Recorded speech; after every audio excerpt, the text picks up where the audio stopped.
हमारी north east की 7 sister states के लिए एक बहुत ही शानदार डेवलपमेंट सामने आ रही है।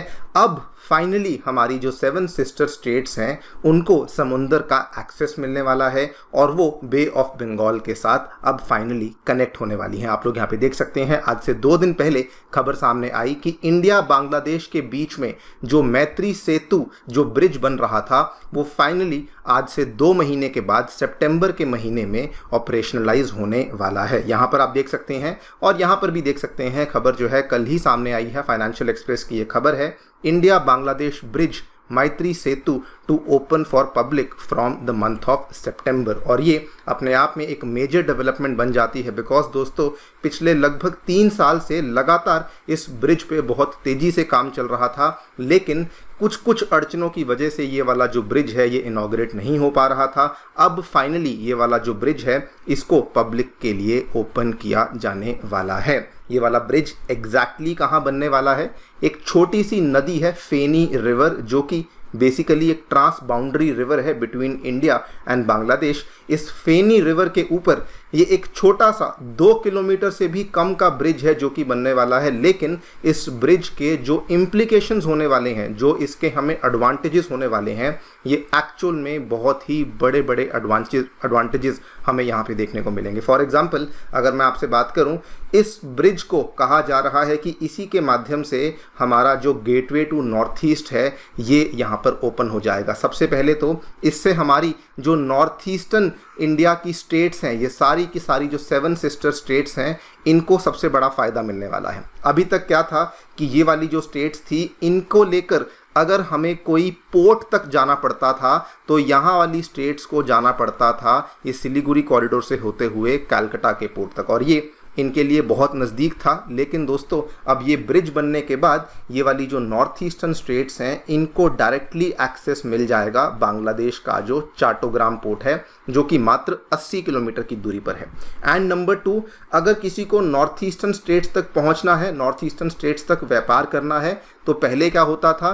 पहले इस नैरो चिकन नेक कॉरिडोर के थ्रू होकर गुजरना पड़ता था और उसके बाद फिर आप नॉर्थ ईस्टर्न स्टेट्स तक जा पाते थे। कहने का मतलब ये कि अभी तक केवल एक सिंगल रोड रूट था जो कि नॉर्थ ईस्टर्न स्टेट्स को कनेक्ट करता था मेनलैंड इंडिया के साथ, लेकिन इस ब्रिज के बनने के बाद अब यहाँ से भी आप एक दूसरा रूट लेते हुए एंट्री ले सकते हैं अपने north eastern part of India में, और ये हमारे लिए एक दूसरा अब रोड रूट है जो कि यहाँ पर बन चुका है। तो बेसिकली इसका जो फ़ायदा है ये बहुत ही बड़े लेवल पे हमारी north eastern part of the country को मिलने वाला है। बात करेंगे इस ब्रिज के बारे में, मैप पे इसकी एग्जैक्ट लोकेशन को समझा जाएगा एंड ऑल्सो इसके क्या क्या मेजर फ़ायदे हैं, किस किस तरीके से ये हमारी नॉर्थ ईस्टर्न पार्ट को ट्रांसफॉर्म करने वाला है, उसको भी हम लोग समझने का प्रयास करेंगे। आइए शुरू करते हैं दोस्तों मेरे साथ। मेरा नाम है अनिरुद्ध। यदि आप लोग हमें फॉलो करना चाहते हैं, हमारे लेक्चर्स के अपडेट्स को प्राप्त करना चाहते हैं, तो यहाँ पर दिए गए टेलीग्राम चैनल्स के माध्यम से ऐसा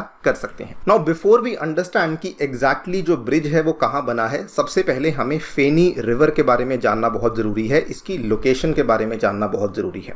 ये एक बहुत ही छोटी सी नदी है जो कि वैसे तो इंडिया से ओरिजिनेट करती है, लेकिन अगर आप इसका पूरा फ्लो देखेंगे तो ये असल में एक ट्रांस बाउंड्री रिवर है। ट्रांस बाउंड्री का मतलब ये है कि ये 2 देशों के बीच में एक नेचुरल बाउंड्री की तरह बनाती है, और ये जो छोटी सी नदी है इसकी जो लंबाई है इट इज़ मेयरली 116 किलोमीटर्स अपने सोर्स से लेकर के, और अल्टीमेटली ये अपना पानी जो है बे ऑफ बंगाल में जाकर के ड्रेन आउट कर देती है।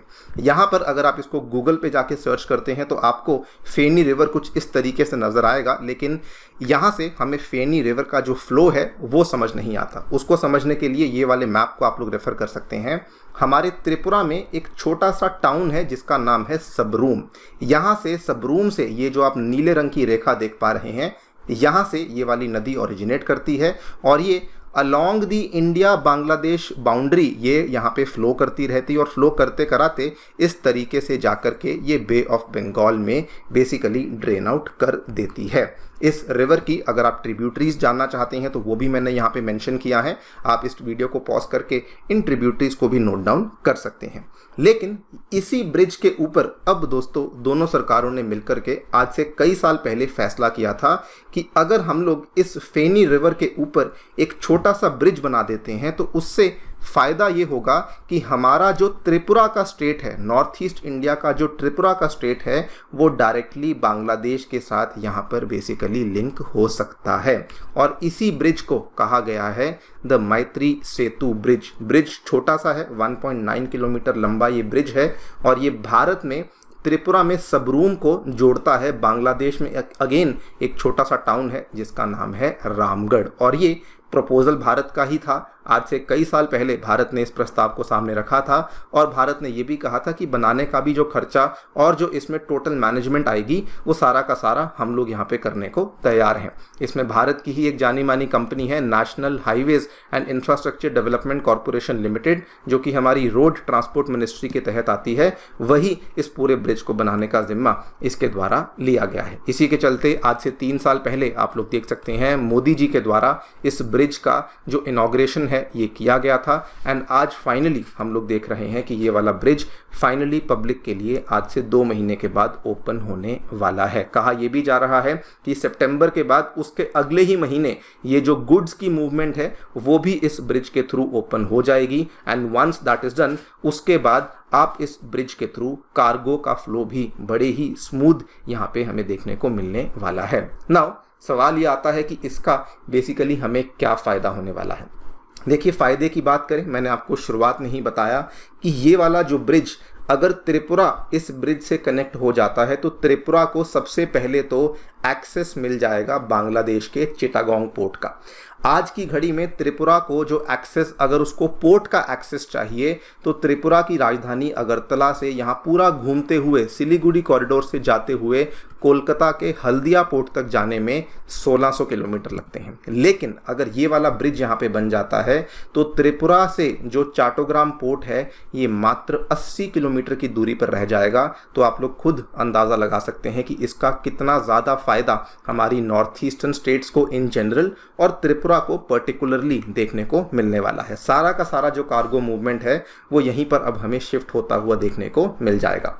अगर आप इसी चीज़ को कंबाइन कर दें विद द फैक्ट कि इंडिया को ऑलरेडी बांग्लादेश से चाटोग्राम पोर्ट का एक्सेस पिछले साल ही मिल चुका था, तो ये ऑब्वियस सी बात है कि अब हमारे पास चाटोग्राम पोर्ट का भी एक्सेस है। अब हमने यहाँ पर जो ब्रिज है उसको भी ऑपरेशनलाइज कर दिया है, यानी कि जो गुड्स का जो मूवमेंट है, जो ट्रेड होने वाला है, वो यहाँ पे बहुत ही स्मूथ अब हमें देखने को मिलने वाला है। सेकेंडली, इसका फ़ायदा हमारी नॉर्थ ईस्टर्न स्टेट्स को डोमेस्टिकली भी बहुत होने वाला है। कहा जा रहा है कि इससे सबरूम, जो कि वैसे तो एक बहुत ही छोटा सा टाउन है, लेकिन वो आगे आने वाले टाइम में नॉर्थ ईस्टर्न इंडिया का एक बिजनेस हब बन जाएगा। बल्कि कहा यह भी जा रहा है कि इसी के चलते जो त्रिपुरा है वो भारत का गेटवे ऑफ नॉर्थ ईस्ट बन जाएगा।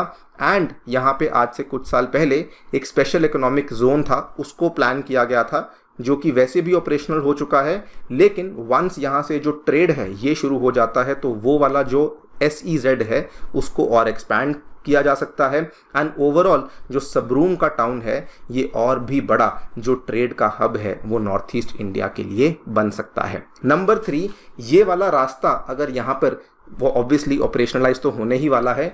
इसका एक और फ़ायदा क्या होगा, आपको मालूम होगा इंडिया जो है वो म्यांमार के साथ मिलकर के एक Kaladan river multi modal project के ऊपर काम कर रहा था, जिसके माध्यम से हम कोशिश कर रहे थे कि हमें एक ऑल्टरनेटिव रूट मिल सके जिसके माध्यम से हम लोग नॉर्थ ईस्टर्न इंडिया को एक्सेस कर सकें।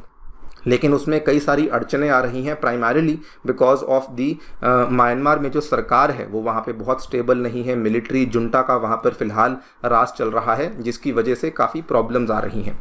अब उसका भी हमें ऑल्टरनेटिव मिल चुका है, क्योंकि अब हमें कालादान प्रोजेक्ट के ऊपर जो है निर्भर रहने की आवश्यकता नहीं। अब हम लोग डायरेक्टली चाटोग्राम के थ्रू अपने त्रिपुरा में एंट्री ले सकते हैं। सो येस, ओवरऑल बहुत सारे बड़े बड़े फ़ायदे हैं जो कि हमें इससे मिलने वाले हैं। एंड ऑब्वियसली अगर हमारे नॉर्थ ईस्टर्न इंडिया का इंफ्रास्ट्रक्चर बेटर होता है, वहाँ पे ट्रेड बेटर होती है, तो इससे हमारी जो एक्ट ईस्ट पॉलिसी है इसको भी दोस्तों एक बहुत बड़ा बूस्ट मिलने वाला है।